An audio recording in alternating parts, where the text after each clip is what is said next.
भी महिला को एक हफ्ते तक ऑफिस में बंद कर लगातार उसके साथ एक नहीं दो नहीं लगातार कई लोग लगातार बलात्कार कर रहे हैं। ये किस प्रकार की घटना है और ये तब हो रहा है जब वहाँ की मुख्यमंत्री स्वयं एक महिला हैं और वो पश्चिम बंगाल जहाँ माँ दुर्गा की और माँ शक्ति की आराधना की जाती है और ऐसे राज्य में इस प्रकार की घटना हो रही है तो कहीं ना कहीं ये शर्मसार करने वाली। बंगाल में हुए संदेशखाली में महिलाओं के साथ अत्याचार उत्पीड़न को लेकर के अलग अलग संगठन लगातार इसका विरोध प्रदर्शन कर रही है, तो वहीं पुतला सरकार के खिलाफ जला रही है। तो इसी बीच हमारे साथ अखिल भारतीय विद्यार्थी परिषद के कार्यकर्ता और पदाधिकारी हैं। गोविंद राव जी हैं, महानगर के मंत्री हैं, अखिल भारतीय विद्यार्थी परिषद के। आज ममता सरकार का आपने पुतला फूंक दिया, क्या है? जैसे बंगाल के संदेशखाली में हो रहे महिलाओं के साथ उत्पीड़न, टीएमसी सरकार के गुंडों द्वारा उन महिलाओं को अपने ऑफिस में ला के रख के एक एक हफ्ते तक उनके साथ बलात्कार दुष्कर्म किया जा रहा है, उसी को लेकर विरोध प्रदर्शन आज हम लोग गोरखपुर महानगर के गोरखपुर विश्वविद्यालय गेट पे किए हैं। और गोरखपुर में ही नहीं, अखिल भारतीय विद्यार्थी परिषद गोरखपुर के साथ साथ पूरे देश में हर शैक्षणिक संस्थानों पे यह विरोध प्रदर्शन किया है। क्या लगता है जो वहाँ के मंत्री जी थे, जो विधायक थे, उनके ऊपर कार्रवाई बहुत देर से की गई? ये सब ममता सरकार की मिलीभगत है।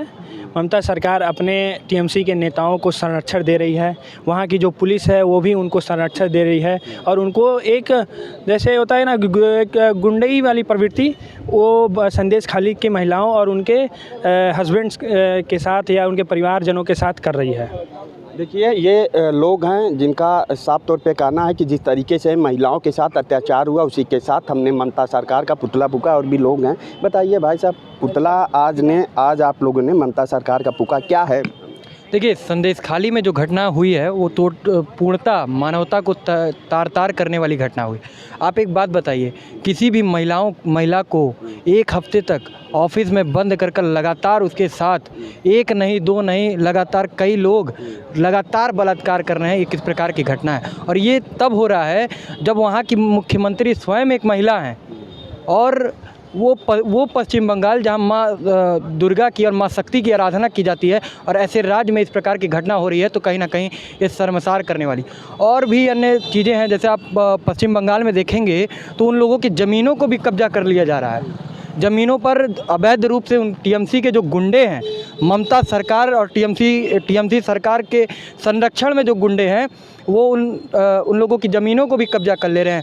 और ये अगर मैं कहूँ कि ममता दीदी के जो दोनों हाथ हैं वो अगर उठते हैं तो वो केवल और केवल बलात्कारियों, माफियाओं और टीएमसी के गुंडों के संरक्षण के लिए उठते हैं। आप लोगों ने आज पुतला फूंका है, क्या मांगे रही हैं? अगर मांगे नहीं मांगी जाती है तो क्या और कुछ आप लोगों की तरफ? देखिए, आज विद्यार्थी परिषद पूरे देश में लगभग हर कैंपसों में, हर ज़िले में ऐसे पुतला दहन के माध्यम से एक संदेश देने का काम किया गया है। और हमारी केवल एक मांग है कि उस मंत्री को और उस विधायक को तुरंत पार्टी से बर्खास्त किया जाए और उसके खिलाफ सख्त से सख्त कार्रवाई की जाए और जो बलात्कार की जो सज़ा है उसके लिए काम किया जाए। और जैसा आपने कहा कि हम और क्या करेंगे, अभी तो हमने केवल और केवल पुतला दहन किया है। आने वाले समय में हम बंगाल में भी कुछ करेंगे। विद्यार्थी परिषद के कार्यकर्ता ममता सरकार और ये टीएमसी सरकार के ताबूत में आखिरी कील ठोकने का काम करेंगे।